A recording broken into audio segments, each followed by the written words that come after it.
Love check. Dear Alex, follow your heart. You've heard it before, haven't we all? My 27th year of life just around the corner, and it's here in this bright morning with my coffee half gone and a sinking feeling in my chest that I'm pondering. Is there even one person I know who truly follows their heart? I don't mean those small decisions we make in the aisles of Walmart, the mistakes we make in love, or the risks we take every now and again that end up working out just right. I mean the unwavering adoption of the very idea of what it would mean to take on the philosophy of simply listening to your intuitions, the whisper in your very core. To hear its push and chase after it each and every day. Sound like trouble? I'm about to find out. Here's the thing about your heart. It tells you who you are. For as long as I can remember, I have been trying to answer what seems like the most basic question. Who in the actual heck am I? I think we all ask ourselves this at some point in our lives. Usually it's a question that goes along with college applications and acne, or so psychology says. But is it normal to have been in a perpetual state of wonder regarding this question as long as one can remember? Perhaps not. Perhaps there never was much anything normal about me in the first place. And I'm not sure when it began, but I have these moments where I'm standing in front of the mirror just staring at myself. No. Not at myself, at this human shell I'm encompassed. I stare expressionless and still until I no longer feel a part of this body. I watch as my chest moves ever so slightly up and down with each automatic breath, my hands hung dutifully at my sides, my feet planted numbly on the floor below. I no longer trust. If I stood there an hour, I wouldn't notice. My soul would float in suspense, and I would have thoughts. I'd go places, and I'd do things all inside my mind. But my body would accomplish nothing on this earth I'm bound to. I looked deep into the eyes staring back at me, a mixture of hopelessness and rage, and I began to panic upon the striking realization that I have no clue what I am. Because no matter how many anatomy classes I've taken, no matter how many times I've heard the stories in Sunday school of where we come from, the science of how we are all made, how we grow, the things society tells us life is built out of, none of that makes an ounce of difference as I stand here in a frozen crisis of being. My shoulders begin to mechanically rise up and down in suggestion my breathing has picked up the pace. How many ways can this world define your heart? Too many. It's a muscle, it's a shape, a symbol of love, of boundless expression of one's own self. Take all these ideas and it stands to reason one could flex love both inwardly and out. If each living soul is indeed unique, how could we possibly place limitation on what it means for an individual to, quote, follow their heart? You can't. And so I've instated a condition into my life this year. It works like spell check, but I call it love check. All you need to use it is a certain amount of mindfulness. Each time I have a thought or a question about why a person might be acting or speaking a certain way, I love check it. Are they intentionally provoking whatever emotion they've brought out in my heart? Are they hurting anybody else? Will their ideas and way of living in that moment negatively affect my life tomorrow? Let's go back to Sunday school. Y'all heard it said God is love. If he is indeed love and he loves us, then it stands to reason that growing closer to God could simply be growing toward love. Love for those around you as well as love for yourself. See, God is different to each person depending on where you've been and what you've gone through in your life, how you've been raised. I think no matter what and who God is to you, could he possibly be defined as love in each and every situation?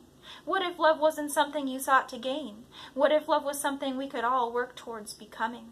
Could we be love? I saw something on social media the other day. It was a question. Would you hug a Nazi? It got me thinking, would love hug a Nazi? My heart's eyes got big and my imagination watched that muscle get suddenly tense and cross its metaphoric arms in distaste. Oh, come on. Put yourself in a Nazi's shoes for 1 minute, Maria, you said to my stubborn heart. I don't want to. I know I'll find a human in there, and I don't want to feel that. It would be so much easier, so much less pain to go on hating those who destroy innocent lives, I thought, as my heart shook its head in resolution that nothing could ever warp me into doing such horrible things to another person, no matter how confused I got with those things called morals. Oh, I see. So now you're perfect and able to judge the human race based off of an imaginary scenario you've never lived? What happened to the sentiment you use as a comfort blanket each time you or a loved one messes up? That we all make mistakes? That God's forgiveness never runs out? Shut up! I grabbed my thoughts and searched frantically for a place to shove them. But I knew all too well that wherever I chose to hide them, they'd be back sooner or later. Thoughts are annoying like that. They never stay put. They run all over and drive a person crazy, like children in serious need of a sit-down chat in order to examine the chaos in a way that puts to sleep the obnoxious behavior caused by overstimulation and emotion set loose without a direction for outlet. Fine. My heart shuddered in defeat and dropped its shield of contempt. I jumped. I thought about the head Nazi himself, Hitler in all of his corrupt glory. Ever heard that guy's story? Ouch.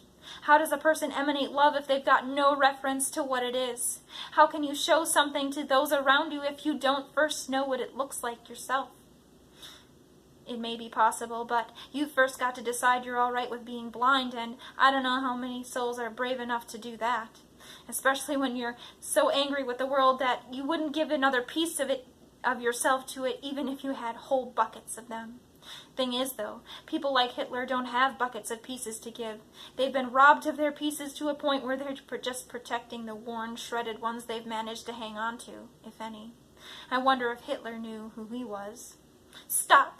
That's enough! I can't do this anymore, because here I am understanding things I'd rather not, and now I've got to ask myself the one question I've been avoiding like the gutters you know are soon due for a cleaning as you watch the leaves drifting down each fall for hours on end, wishing you lived somewhere where trees didn't exist.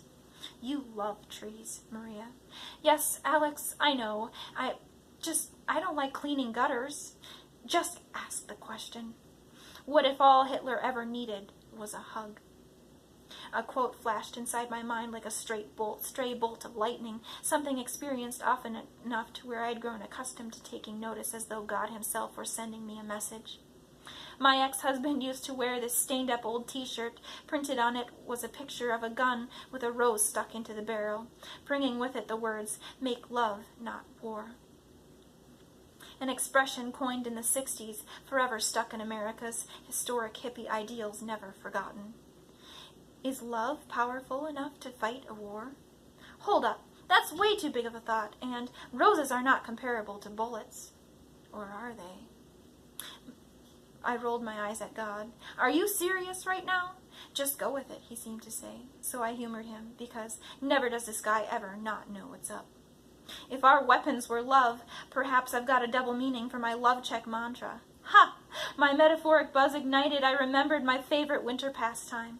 Hours upon hours of hockey played in the frigid Minnesota air.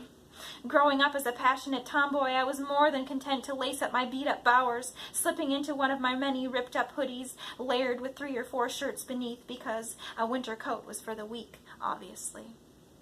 I lived for the opportunity to unleash my bottled-up aggressions in one of the few ways my rigid parents could accept. Out on the ice with my frostbitten toes and bruised-up shins, doing their best to keep up with the neighborhood boys as they roughed their way up and down the rink, slamming each other into the snowbanks whenever possible, all in the name of good fun. These full-body knockdowns were referred to as a check, a term used in the sport of hockey to define a move used to knock your opponent out of focus long enough to steal the object of utmost importance. That round piece of rubber your eyes trained upon mercilessly to follow, all while balancing the line of reason to stay connected to your surroundings in order to succeed in looking both effortless and agile in motion as you weave in and out of the other players, with the drive to get the puck either safely into the curve of another teammate's stick or correctly aimed to avoid the opposing team's goal defense. All right, God, everything I do is for your team. If your team fights for love, the opposing team would be fighting for the opposite, hate. I'm thinking now, if I am to score, does that mean it's within my potential to knock hate away from what's most important, the human soul? If our team fights with love, perhaps Hitler needed more than a hug. Maybe what Hitler needed was a full-bodied love check. A smile found its way to my face as I felt an abundance of satisfaction gather inside my neat close of an analogy. It lingered not a second before it disappeared like a cloud of smoke dissipating into the atmosphere like it had never existed in the first place. It was a nice idea, sure. Now what the heck do I do with it? Frustration seeped in through my ears and nose and replaced any good vibe left with the heavy weight of self-disdain. See, I come up with these inspirational epiphanies only to come crashing back to earth like, okay, that's cool, but I've got dishes piling up in the sink. I guess that's the thing about ideas. They aren't much good without an application. Keep going, God whispered, as though to pull me back from my sudden fall back to reality. I put my head in my hands and I grabbed the edge of my brain, threatening logic to back off long enough to get a hold of the overwhelming pit of guilt forming in my stomach at the sound of those dishes screaming loudly from their disarray stacking in the kitchen. If the puck is the sole state of our humanity, the balance that hangs within logical reason and the spiritual has got to be maintained. I took a step back, surprised at how simple the answer was to bring forth. Love. If I could be the things God says love is, written in the very heart of Corinthians. Love is patient, love is kind. It does not envy, it doesn't boast, it is not proud. It does not dishonor others, it is not self-seeking, it is not easily angered, it keeps no record of wrongs. Love does not delight in evil, but rejoices in truth. It always protects, always trusts, always hopes, always perseveres. Feeling more than a bit challenged with these daunting attributes to strive toward embodiment would be more than enough work for a lifetime, I'd imagine. So I suppose I'll start with the first one, or the last one, and I won't ever give up. If I could walk through each day, not only love-checking myself, but others as well, it's possible love could spread through fire. It's possible love could spread like fire through a thirsty land, and God might just have a revolution on his hands. I sat down in the middle of the floor and looked down at my hands in contemplation. God grinned as if he knew something I never would. I didn't feel at all alarmed, though, because I didn't feel at all alarmed, though, as one might react when faced with information just out of reach. I felt at peace, confident, because if this was all on me, I'd surely fail.